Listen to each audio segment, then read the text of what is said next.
오늘 우리에게 주신 하나님의 말씀은 구약 성경에서 봅니다. 구약 성경 818쪽 시편 23편 5절 말씀을 장성 목사가 풀어서 번역한 연이어본으로 봉독하겠습니다.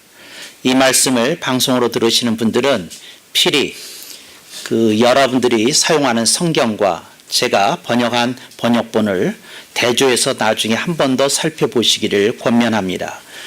주님께서 내 원수의 목전에서 내게 밥상을 차리시고 기름으로 내 머리에 바르셨으니 내 축복의 잔이 넘치나이다. 아멘. 제가 번역한 그 본문 중에서 축복의라는 말은 히브리어 원문에 없는 것으로 제가 그 개념을 살리기 위해서 추가하였다 하는 것을 먼저 부연합니다. 그 성경을 놓고 가끔씩 언론이나 매체에서 조사를 할 때가 있습니다. 사람들이 가장 좋아하는 성경 구절이 뭐냐 하는 걸 조사할 때가 있습니다. 또 사람들이 가장 이렇게 좋아하는 구절과는 또 별도로 암송하는 구절이 뭐냐 하고 조사할 때가 있습니다. 그런데 구약 부분에서 오늘 여러분들에게 제가 봉독해 드린 시편 23편은 언제든지 탑 10 리스트에서 한 번도 내려온 적이 없습니다.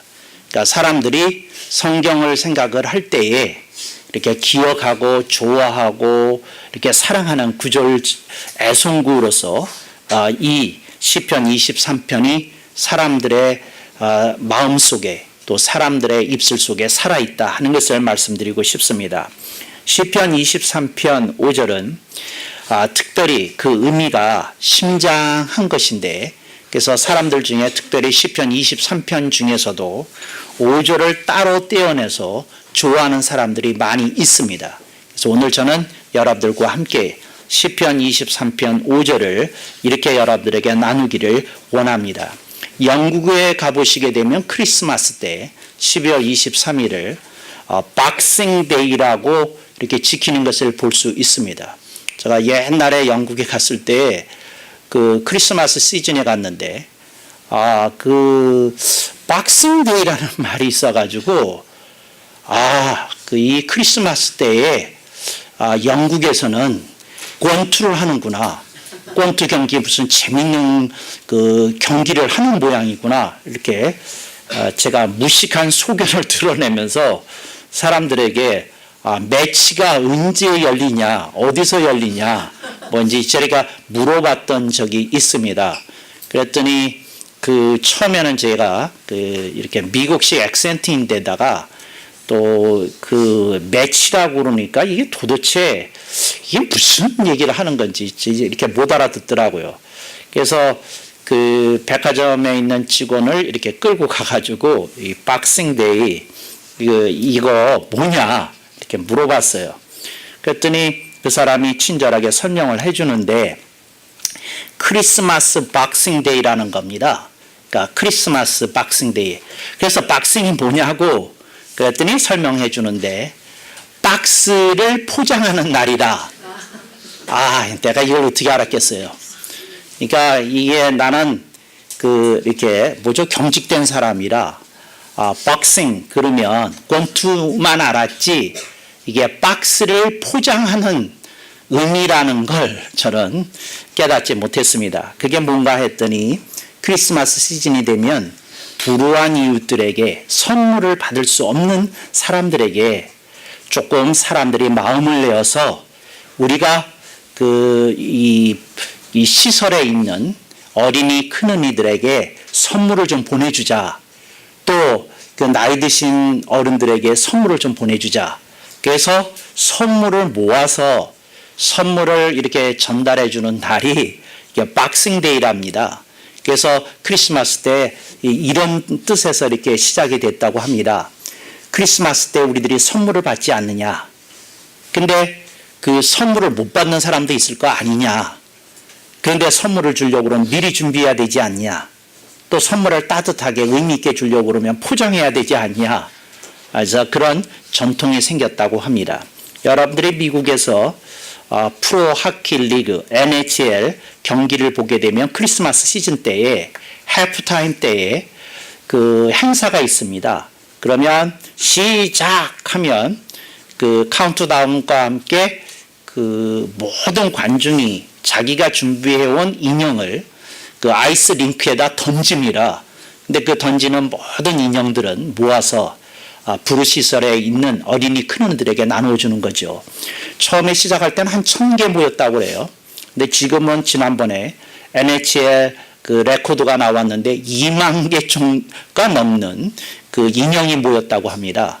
근데 이건 또 미국식 박싱데이다 이렇게 말씀드릴 수 있겠습니다. 오늘 본문은 시편 23편 5절 말씀은 제가 크리스마스 박싱데이라는 개념을 이제 그 영국의 점원으로부터 듣는 순간 떠올렸던 성경 말씀입니다. 주님께서 내 원수의 목전에서 내게 밥상을 차리시고 기름으로 내 머리에 바르셨으니 내 축복의 잔이 넘치나이다. 그 우리 한국어에 원수 하면 국가 원수를 뜻합니다. 그런데 대한제국이 이렇게 쓰게 되었을 때에 국가 원수라는 개념이 강화되면서 이것과 나를 배신하고 나에게 사기를 친 원수를 구별할 필요가 생겼습니다. 이제 그때서부터 사람들이 내가 복수하고 싶은 상대, 나한테 처절한 패배를 안긴 사람은 원수, 쌍시옷이고 국가 원수는 사이시옷 하나로 표현하는 그런 표기법이 있었습니다. 근데 이것이 해방 이후에 그 한글 학교에서는 이 표기를 무시하였고 북한에서는 그 표기를 채택해서 북한 표준어로 내가 복수하고 싶은 그 원수는 쌍시옷으로 표기되어 있는데 저는 이걸 꼭 북한의 표준어이기 때문에 채택한 건 아니고 원수와 원수를 이렇게 우리들이 구별할 필요는 있겠다 하는 뜻에서 그렇게 한글로만 표기해도 이게 뜻이 분명하잖아요. 그 뒤에 한자를 안 쓰고도 그런 배경이 있다 하는 것을 알려드리고 싶습니다. 여러분의 삶 속에 여러분들이 복수하고 싶은 사람이 누굽니까? 그 중국의 유명한 무협지 소설의 대가 김용은 아주 복수를 주제로 처절한 그런 그 대하 무협지를 많이 썼습니다. 그래서 우리들의 그 70년대, 80년대가 그 무협지로 한때 유행하던 시절이 있었는데 그때 중요한 것은 사람들이 그렇게 당했다는 피해의식이 있었다는 겁니다. 누군지 그냥 두들겨 패주고 싶은 사람들이 모든 사람들의 마음속에 있었다는 겁니다. 그래서 여러분들 가운데 혹시 무협지에 빠진 시절이 없는 분들은 축하드립니다. 당신은 한 번도 패배한 일이 없고 당신은 한 번도 누구에게 복수하고 싶은 마음을 품은 적이 없는 아름다운 인생이십니다. 근데 이제 그러지 않는 사람들은 무협지에 묘한 매력이 있습니다.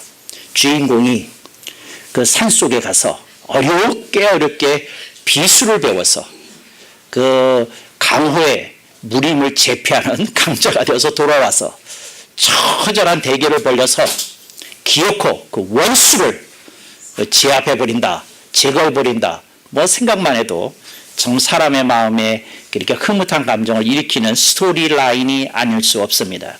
근데 오늘 그 원수가 있다는 거죠. 그래서 여러분들이 오늘 내가 배신당한 경험, 누구한테 속아본 경험, 누구한테 당했던 경험, 뭐 이런 경험이 없는 분들은 이 시편 23편 5절이 이렇게 마음에 좀 이렇게 뜨겁게 따뜻하게 이렇게 다가서기가 좀 힘듭니다. 인생의 쓴맛을 아는 사람이야말로 시편 23편 5절의 원수의 의미를 이렇게 깨닫게 되는 것이다. 그 6.25 한국전쟁을 체험했던 그 9세대들은 그 원수가 다 있었어요. 그 북한의 침략으로 되었다. 공산당이 그랬다. 북한 인민군이 그랬다. 뭐 원수의 개념이 또렷했습니다. 그래서 그렇게 빨갱이들을 미워하고 북한이 일으켰던 전쟁에 대해서 저주를 퍼부었던 겁니다. 그런 쓰라린 그 시절이 있었고 쓰라린 기억이 생동했다는 것이지요. 저는 여러분들에게 말합니다. 여러분들이 원수 만나본 일이 있으십니까? 또 여러분들이 원수 때문에 혹시 고통을 겪고 있습니까? 오늘은 그런 얘기입니다. 어떤 사람이 사기를 당했어요. 집을 뺏겼어요. 길거리에 낫게 되었어요. 근데 그런 사람 얼마나 정말 처절합니까? 그런데 거기 보니까 내게 밥상을 차리시고 이렇게 되어 있습니다. 저는 처음에 이걸 개역 성경에서 상을 베푸시고 그래서 저는 이렇게 오해를 했습니다. 그러니까 뭐냐면 상장을 내리는 거로 상을 베푼다 그래서 그렇게 이해했습니다. 근데 앞뒤로 뭔가 이렇게 말이 안 되는 것 같아서 영어 성경을 읽고 그 다음에 한문 성경을 읽어보니까 이게 밥상이더라고요. 제가 막 화가 났어요. 그냥 밥상이라고 번역하지 상을 베푼다고 그러니까 상장인 줄 알았잖아. 그리고 저 혼자 짜증했던 그런 못난 모습이 있습니다. 밥상을 차리시고 이제 이 얘기입니다. 근데 이게 왜 따뜻하느냐 하면 이런 겁니다. 어떤 친구가 그런 일을 당했대요. 그래가지고 막 그 눈도 돌아갔고 정신도 없고 머리는 헝클어지고 그런데 여고 동창이라고 그래요.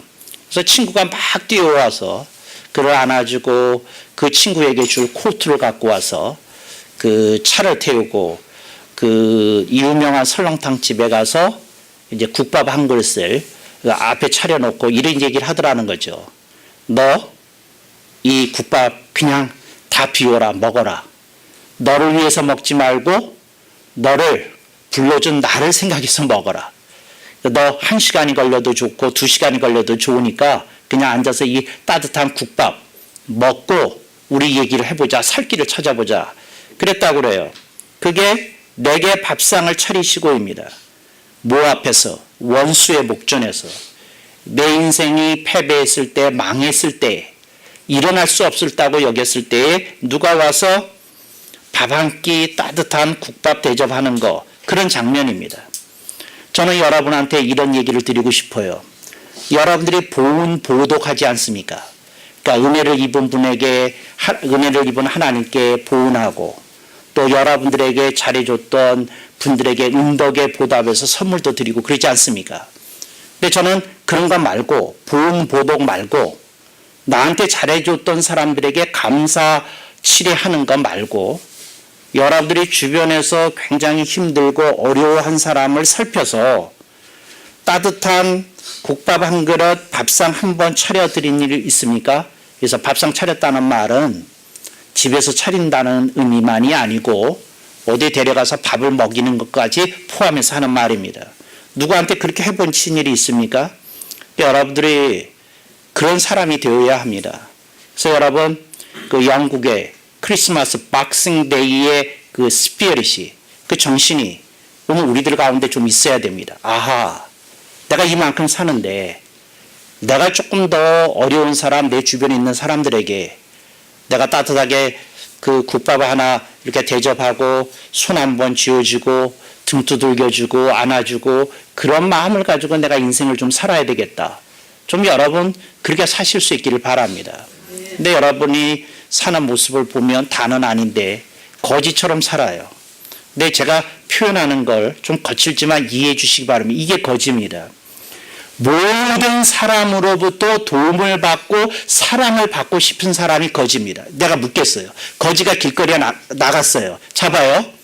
나는요 특별한 얼굴 유형을 좋아해요. 그러니까 그런 유형을 가진 사람은 저 앞에 와서 밥을 주세요. 돈을 주세요. 그러겠습니까? 아니에요. 모든 사람이 대상이에요. 잘생겼든지 못생겼든지 옷을 잘 입었든지 못 입었든지 나이가 많든지 적든지 어리든지 아무 상관없어요. 모든 사람으로부터 사랑을 받고 도움을 받고 싶은 사람이 거지입니다. 지금 제가 안타깝게 생각하는 거는 사람들이 좀 밥 먹고 살만한데도 다 거지가 되어 있어요. 그래서 모든 사람한테 사랑을 받고 싶어 해요.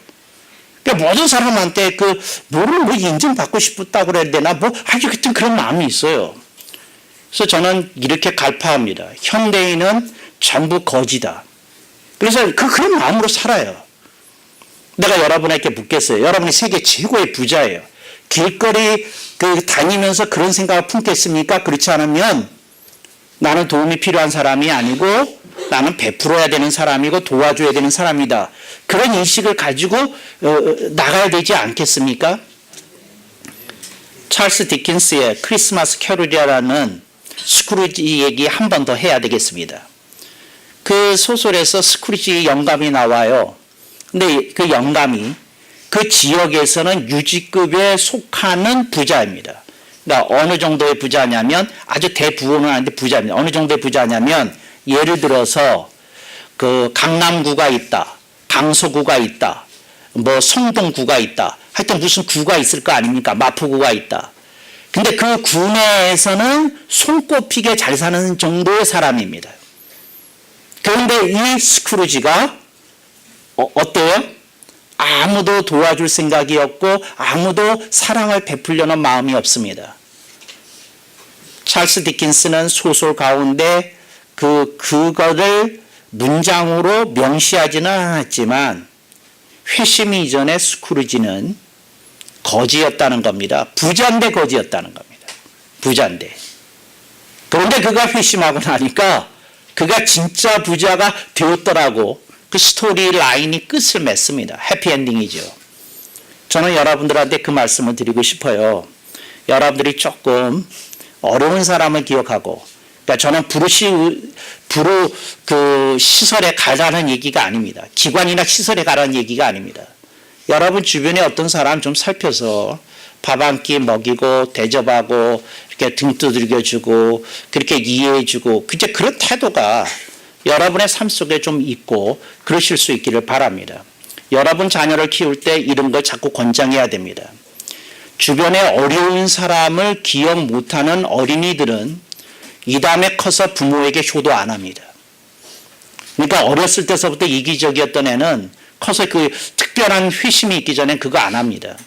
조금 그런 성향을 여러분이 키워주고 격려해주고 칭찬해주고 그런 새누리 문화를 보고 싶습니다. 여러분들이 그런데 마음을 따뜻하게 가지고 좀 그럴 수 있기를 바랍니다. 우리 친척 가운데 누가 제일 못 살까? 우리들 친척 가운데 누가 뭘 할까? 그런 집에 사과 보내야 됩니다. 감 보내고. 아멘 없을 줄 알았어요. 근데 내가 뭐 한두 번 겪는 일도 아니다 보니까 그냥 이제는 그냥 감수가 됩니다. 여러분들이 조금 친척 중에 여러분이 봤을 때 제일 못 사는 집이 있잖아요. 그런 거 한 번도 받아본 때가 없을 것 같은 집이 있잖아요. 그런 집에 어느 날 마음 먹고 한 20만 원 쓰시고 한우 좀 보내면 어떻습니까?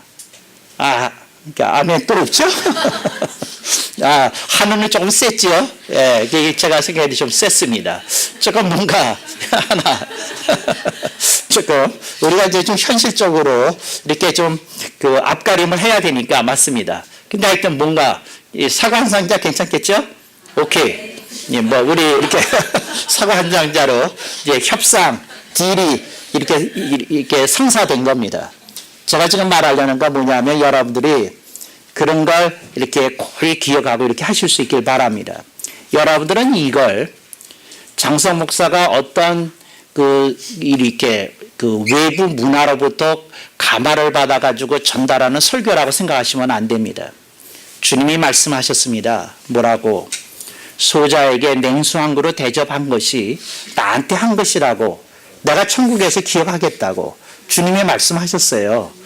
이미 크리스마스 박싱데이의 그 정신은 예수님께서 이미 가르쳐 주셨던 겁니다. 오늘 우리들이 소자라는 말이 뭐예요? 돈 없는 아이란 뜻이거든요. 아이가 무슨 지금 벌이가 있어요? 뭐가 있어요? 내 아이한테 해줬는데 그 아이가 나한테 되갚을 일 없다는 거죠. 뭐 잘해줄 일 없다는 거죠. 그렇지만 걔한테 한 것도 내가 기억한다. 그런 뜻으로 주님이 비유로 설명해서 우리들에게 가르쳐 주셨습니다. 오늘 우리들이 조금 그런 마음을 가지고 조금 돌아봐야 됩니다. 그래서 여러분들이 크리스마스 시즌이 되면 작정해야 됩니다. 내가 언제 빨리 그 백화점에 가서 그 구세군 남비를 보고 그 남비에다가 내가 쇼핑하기 전에 기꺼이 내가 한 걸음에 달려가서 준비한 봉투 속에 있는 배추잎 한 장 혹은 두 장 한번 넣어봐야지. 이런 작정하고 좀 사시기 바랍니다. 근데 그거 사실은 그 구세군 자손 낭비에다가 5만 원, 10만 원 넣기 힘들어요. 왜 힘드냐면 교회에서 혹시 헌금을 하면 목사님이 조금 알 수도 있잖아요. 전 잘 보진 않습니다만 알 수도 있잖아요. 근데 이 자선 낭비에 넣는 건 여러분의 목사가 모를 거 아닙니까? 여러분 그런 마음이 들 수 있잖아요. 그냥 누가 알아주는 것도 아닌데 뭐도 아닌데 그런 마음이 들 수 있잖아요. 그게 귀한 거라는 겁니다. 그런 행위가. 여러분들이 조금 그 구세군 자선 낭비에는 내가 시즌에 꼭 한번 가서 내가 뭔가 성금을 좀 내야 되겠다. 그런 생각도 좀 한번 하시고, 내가 우리 친척들 가운데 어렵게 사는 사람이나 친구 가운데 어렵게 사는 사람은 내가 밥 한 끼 사주고 작은 뭐 넥타이인지 무슨 브로치인지 뭐 선물 주고 거기에다가 상품권 5만 원짜리 하나 줘서 내가 조금 따뜻한 마음을 좀 전해줘야 되겠다. 좀 여러분이 이렇게 사시고 여러분의 가게에 이런 기획이 좀 숨어 있어야 됩니다. 내가 누굴 좀 도와줘야 되겠고 따뜻하게 해줘야 되겠고 의미 있는 걸 해야 되겠다. 그런 생각들이 여러분 삶 속에 나타날 수 있기를 바랍니다. 성경은 말씀합니다. 보이지 않는 하나님께, 아니 보이는 형제에게도 잘못하는데 보이지 않는 하나님께 어떻게 잘할 수 있겠느냐, 이런 경고가 성경에 있습니다. 오늘 우리들이 우리 자신을 좀 되돌아봐야 되겠습니다. 오늘 우리들이 보이지 않게 자꾸 거지가 되고 있는 건 아닌지 이렇게 생각을 합니다. 남자들 중에 바람을 피는 사람들이 있어요. 근데 왜 바람을 피냐면 그 사랑의 결핍증을 느끼기 때문에 그렇습니다. 또 여성들 중에서도 자꾸 쇼핑 중독에 걸리는 사람들이 있습니다. 왜 그럴까요? 이게 사랑의 결핍을 본인이 그렇게 느껴서 그런 행동을 한다고 그래요. 심리학적으로는. 제가 여러분들한테 말합니다. 도대체 예수 그리스도의 사랑으로 채워지지 않는 그 사랑은 뭡니까? 도대체 예수 그리스도의 사랑으로 여러분들이 채워졌다면 여러분에게서 넘쳐나는 건 그리스도의 사랑이어야 하는 줄로 믿습니다. 여러분들이 그 삶 속에서 그러한 것을 이렇게 새기고 이렇게 하실 수 있기를 바랍니다. 미국에서 그 NHL 경기 때 사람들이 그런 경기, 그러니까 뭐냐면 그 크리스마스를 앞두고 그 인형 행사를 하는 그 경기에 표를 구하기가 그렇게 어렵답니다. 왜냐하면 그 하키 경기를 잘 안 보거나 그 팔로우 안 하던 사람들도 아이들 데리고 경기장에 간답니다. 그러니까 예를 들자면 한 가족이 부부가 있고 아이가 둘이 있고 셋이 있다 그러면 5명이 가는 겁니다. 그러니까 표 구하기가 쉽겠습니까? 그 보통 어른들이 이렇게 가고 이제 그러는 거였는데, 그러니까 그날 갔는데 왜 가느냐면 그 부모도 그 인형 하나씩, 아이가 둘이면 또 하나씩, 그러니까 4개 아닙니까? 아이가 셋이면 5개. 그걸 가서 아이들한테 어렸을 때서부터 집어 던지는 걸 가르쳐 주는 겁니다. 아이들이 먼 데서 던지면 저거 하니까 쭈르륵 내려와서 담장 앞에서 이렇게 그 아빠가 아이를 이렇게 들어주면 그 펜스 안으로 이렇게 휙 이렇게 멀리 가지도 않지만 그냥 던지는 모습이 굉장히 이쁩니다. 근데 아이들한테 그런 걸 가르쳐 주겠다는 거죠. 여러분의 삶 속에서 이런 문화가 여러분들에게 좀 있었으면 좋겠습니다. 여러분만 그러지 마시고 아이들 데리고 백화점에 가서 자, 금년에 네 그 일기에다 써라. 그리고 여기 그 오늘 내가 그 구세군 자선 낭비에 드디어 정세리니 이게 10,000원을 넣었다. 이게 얼마나 뿌듯한 본인의 아름다운 추억이 되겠어요. 이게 이런 생각을 좀 하셔야 됩니다. 근데 어떠셔요? 그 아이들 데리고 그 백화점에 가서 그 앞에 있는 구세군 자선 낭비로 한 다음에 가가지고 애 집어넣기 하고 엄마는 인생 인증샷이라고 그거 찍어주고 그런 그 지금 좀 만나보고 싶지 않습니까? 좀 그 여러분들이 그런 일 많이 하셔서 제 휴대폰에 그런 인증샷으로 넘쳐 흐르기를 기대합니다. 제가 갖고 있는 휴대폰이 용량이 좀 세서요. 뭐 감당이 되니까 다 사진 보내주시기 바랍니다. 이 여러분들의 그런 아름다운 모습을 아이들을 이렇게 격려하고 모아놓은 모습을 이렇게 합니다. 근데 그분들이 그거 좋아할 거예요. 뒤쪽에서 이렇게 찍어주고 그러면 아이를 이걸 격려하기 위해서 이렇게 하는구나 하고 그 기쁘게 받아줄 것입니다. 여러분이 조금 이렇게 생각을 전환해야 됩니다. 근데 무슨 생각을 전환해야 되느냐 하면 내가 무엇을 받아서 채워져야 될 존재라는 생각으로부터 좀 벗어나십시오. 당신은 이제 밥 먹고 살만합니다. 당신은 이제 누군가에겐가 조금 따뜻한 손을 내밀어도 되는 인생이라는 거 조금 이렇게 생각해 보실 수 있길 바랍니다.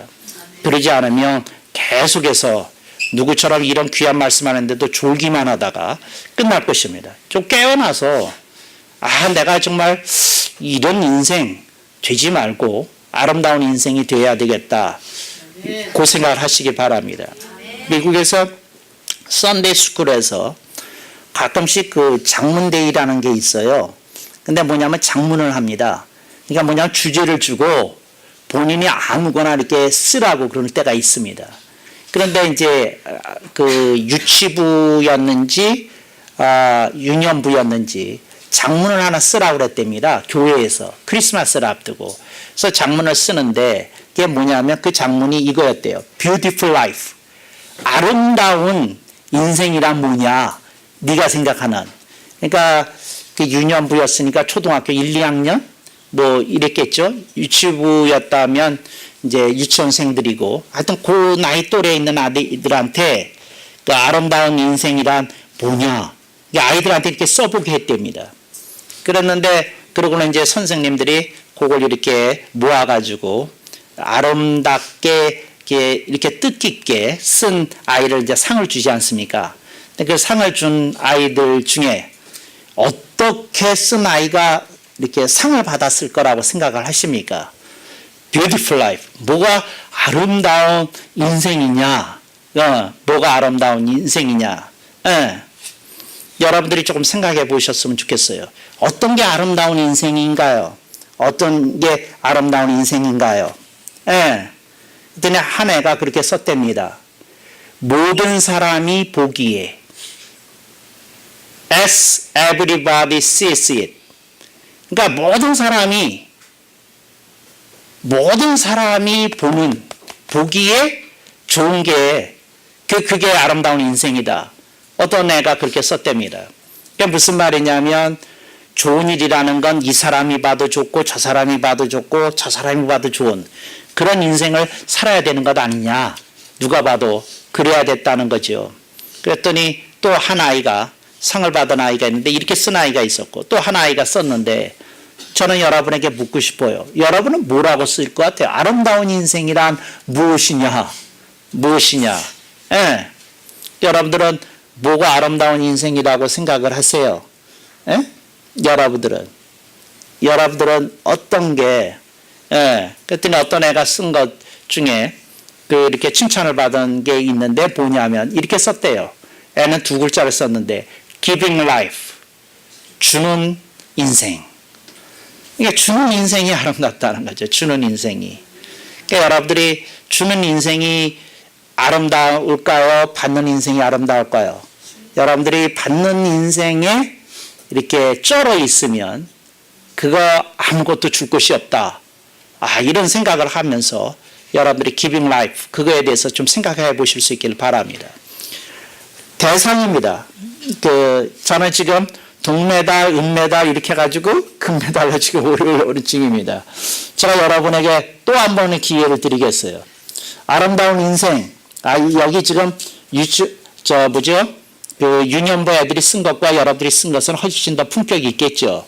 그래서 좀 기도를 해보려고 합니다. 여러분들이 좀 아름다운 인생이라는 게 뭐냐? 모든 사람 보기에 아름다운 인생.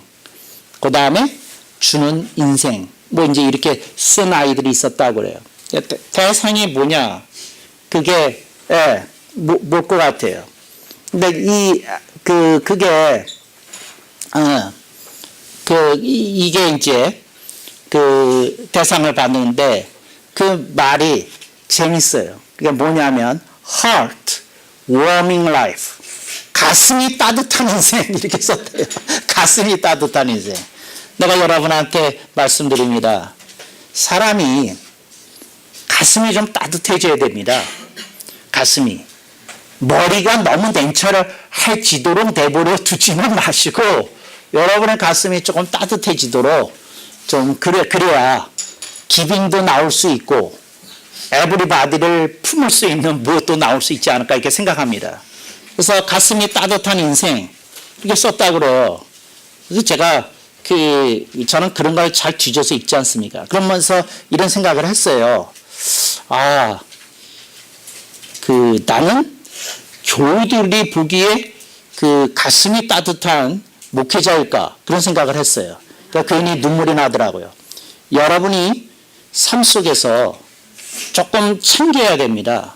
뭘 챙겨야 되냐면 내 마음이 자꾸 상처를 보듬다가 내가 너무 머리가 냉철해져서 조금 보이지 않게 사람과 사람 사이를 휘칼로 내리치는 그런 모습으로 인생을 살아가는 건 아닌지 좀 주의할 필요가 있습니다.